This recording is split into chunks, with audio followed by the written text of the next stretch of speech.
Alors, voilà un sujet que nous avions abordé déjà un peu tout à l'heure. Je vais laisser la parole à M. Bernicot sur la cession d'un bâtiment. Merci, Monsieur le maire, chers collègues. Donc, la ville est propriétaire de 2 parcelles, situées 4 avenue de Versailles. L'une de ces parcelles, 193, sur laquelle il y a un bâti qualifié de remarquable au PLU, et l'autre, la 194, sur laquelle il y a un bâti souffrant de problèmes d'humidité extrêmement importants qui rendent impropre à l'habitation un certain nombre d'appartements, notamment ceux du rez-de-chaussée, et qui, si on avait voulu y faire des travaux importants, auraient amené à des sommes assez conséquentes qu'on a évoquées tout à l'heure. Il se trouve que la société Apilogis a marqué un intérêt pour construire sur la parcelle 194 et sur une partie de la parcelle 195 22 logements sociaux dans le cadre d'un bail réel solidaire. L'acquisition, la vente de ce foncier se ferait à un prix d'1 million d'euros, qui est cohérent avec l'estimation qu'en avaient faite les domaines, à qui d'ailleurs le programme avait été présenté. Peut-être on peut dire un mot sur le bail réel solidaire, puisque ça peut intéresser pas mal de collègues qui n'ont pas de connaissances particulières sur ce sujet. Alors c'est un sujet dont on parle beaucoup, d'autant plus que la mairie de Paris a communiqué abondamment ces derniers temps à travers la radio, la télévision, sur une opération de la même taille que celle de Viroflay. Le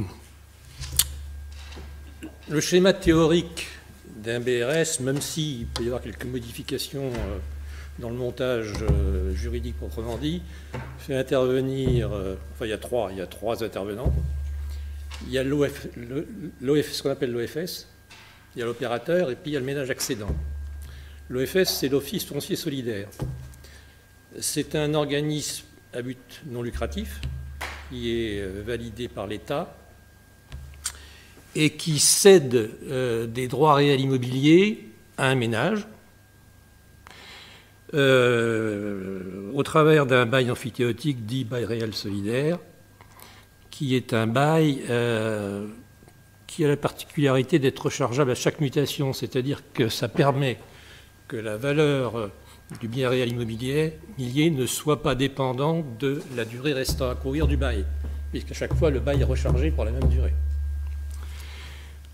En contrepartie de ça, le ménage paye une redevance foncière, qu'en l'occurrence l'OFS 78, qui sera partenaire de cette opération, a fixé à 1 euro par mètre carré et par mois. Donc ce qui est intéressant, c'est que cette redevance foncière, elle correspond finalement à la capacité de remboursement par l'OFS du prêt, de l'emprunt plutôt, qu'elle va solliciter auprès de la Caisse des dépôts sur une durée très longue pour financer cette acquisition. Donc il y a un lien absolument mécanique entre la redevance et le prix auquel l'OFS peut acheter le foncier. Le deuxième intervenant, c'est l'opérateur. Alors l'opérateur, lui, il construit pour le compte de l'OFS. L'opérateur, ça peut être un promoteur, ça peut être un bailleur social. En l'occurrence, ça serait Apilogis, qui est une société coopérative appartenant au groupe des résidences Yves Guinesson. Et cet opérateur, il est donc chargé de construire pour le compte de l'OFS et sur le foncier de l'OFS. Et il est chargé ensuite de commercialiser en VFA les murs de l'opération, uniquement les murs de l'opération, à un taux privilégié de 5,5%. Et puis alors, le dernier partenaire de l'opération, ben, c'est le ménage accédant. Donc lui, il achète des murs. Il achète des murs à un prix qui, en général, en ayant parlé avec différents opérateurs, se situe avec une décote de 30 à 35%, voire 40%, par rapport au prix du marché libre. Ce ménage, il il doit répondre à 2 critères. D'abord, il ne faut pas qu'il ait été propriétaire pendant les 2 années précédentes. Et il faut que son revenu s'inscrive dans le cadre des revenus permettant l'accès au PLS. Il peut revendre son bien, il peut le transmettre, simplement il ne pourra pas faire de plus-value, puisque la valeur du bien, elle sera, je crois qu'elle est indexée sur l'indice du coût de la construction. Voilà, donc il peut en disposer, le transmettre, le vendre, mais il ne fera pas de plus-value. Donc voilà, grosso modo, un schéma un peu schématique de l'opération, mais qui reflète assez bien comment fonctionne le BRS. Voilà, donc cette parenthèse étant faite, il est proposé donc au Conseil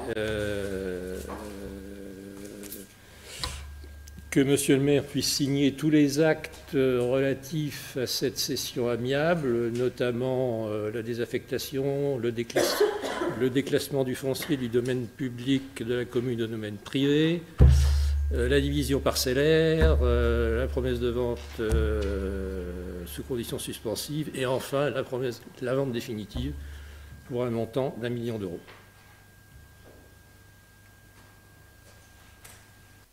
Bien, merci. Vous avez compris, c'est une opération, en fait, c'est une opération d'accession sociale à la propriété, hein, grosso modo, et qui est autorisée depuis assez peu de temps et donc par l'État et ses logements rentrant dans le cadre de la loi SRU et de l'inventaire de la loi SRU.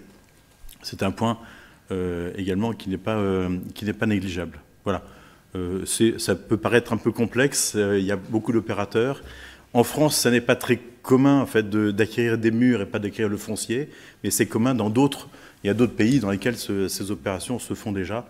Et donc le législateur en France s'est dit que c'était peut-être une bonne opération. Et je sais que de nombreux bailleurs sociaux réalisent des opérations de cession de leur patrimoine dans les villes qui ne sont pas déficitaires, hein, bien sûr, mais dans le cadre de BRS de ce type-là. Là, on est sur la création de la construction neuve de logements, mais en fait avec un financement BRS pour les ménages qui vont y habiter. Évidemment, ils payent une petite redevance, comme l'a dit M. Bernicot, mais également ils vont emprunter la plupart du temps pour acquérir les murs. Donc en fait, ils se retrouvent avec un emprunt comme un acquéreur foncier traditionnel, mais avec un emprunt moins important du fait que le prix de vente aura été moins important que celui qui aurait dû être si le foncier avait été intégré. On peut prendre un exemple. Pour un couple avec un enfant voulant acheter un appartement de 60 mètres carrés, s'il l'achète sur le secteur libre à 7 000 € du mètre carré, il faut qu'il dispose d'un revenu annuel de 64 000 €. S'il n'a pas d'apport, à l'exception peut-être de l'apport pour les frais de notaire. Si par contre il passe en BRS avec un prix du mètre carré à 4 900 €, eh bien, il lui suffit d'avoir un revenu annuel de 47 000 €. Voilà. Donc ça autorise effectivement l'accession à la propriété et donc de ne pas payer des loyers à fonds perdus, mais de payer des loyers en fait, qui rentrent dans un patrimoine, certes sans plus-value ultérieure, mais là aussi c'est un peu la contrepartie, et c'est l'OFS qui se charge de cette question de la mutation en fait, d'un propriétaire à un autre. Voilà, y a-t-il... Donc là on vote pas pour le BRS, on vote pour la vente, la cession dans le cadre d'une opération de ce type-là. Y a-t-il des demandes de parole? Madame Madame Chopard et Madame Egal? C'est égal. C'est vous, là. Allez-y. Pardon. Très bien, je ne serai pas très longue de toute façon. Nous proposions donc dans notre programme de développer les démarches permettant de dissocier le foncier et le bâti afin de développer donc le logement social abordable.